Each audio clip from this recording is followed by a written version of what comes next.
আজ আমি রান্না করব ঢেঁড়স দিয়ে পাবদা মাছ। হ্যালো এভরিওয়ান, আসসালামু আলাইকুম। কেমন আছেন সবাই? আলহামদুলিল্লাহ, আমি তো ভালো আছি। গ্যাস অন করে কড়াই বসিয়ে পরিমাণ মতো সরষা তেল দিয়ে দিয়েছি। লবণ দিয়ে নেড়ে চেড়ে নিব আগে, তাহলে মাছ লেগে যাবে না। এভাবে আগে লবণ দিয়ে তেলের মধ্যে 2-3 মিনিট নাড়াচাড়া করতে হবে। আগে থেকে হলুদ লবণ দিয়ে মেখে রাখা পাবদা মাছ ভেজে নিব। এক পিঠ ভাজা হয়ে গেছে, অন্য পিঠ উল্টে পাল্টে ভেজে নিতে হবে।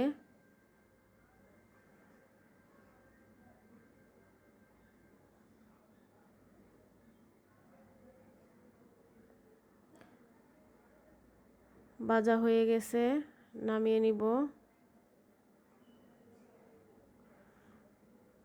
আলু ভেজে নিব। এখানে আমি 2টি আলু কেটে নিয়েছি, ভেজে নিব। তেলের মধ্যে আলু ভেজে নিলে সবজি খেতে ভালো লাগে। ঢেঁড়স দিয়ে দিয়েছি, ঢেঁড়সও ভেজে নিব।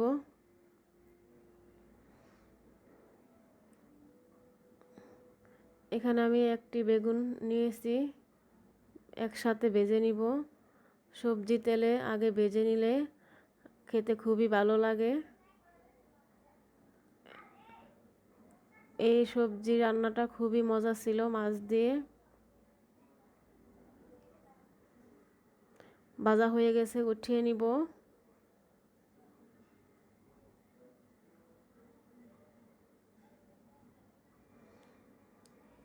তেল দিয়ে দিয়েছি, পেঁয়াজ কুচি, হালকা বাদামি কালার করে ভেজে নিব।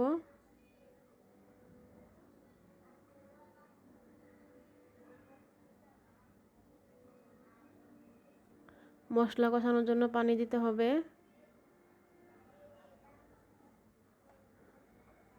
1.5 চা চামচ শুকনো মরিচের গুঁড়া, 1 চা চামচ হলুদের গুঁড়া, 1 চা চামচ ধনিয়া গুঁড়া, 1 চা চামচ ভাজা জিরা গুঁড়া, স্বাদ মতো লবণ দিয়ে দিয়েছি। ভালো করে কষিয়ে নিব।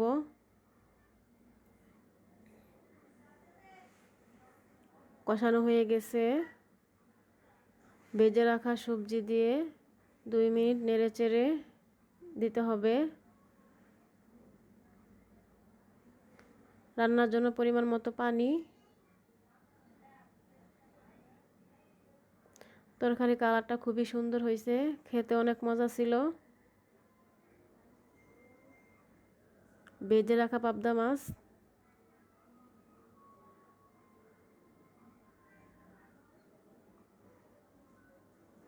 ঢেকে রান্না করে নিব 10 থেকে 12 মিনিট।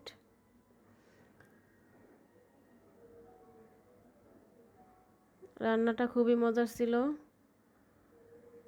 আমার রান্নাটি দেখে ভালো লাগলে লাইক কমেন্ট শেয়ার করবেন। ধনেপাতা কুচি দিয়ে দিব। আরও 1 মিনিট রান্না করতে হবে।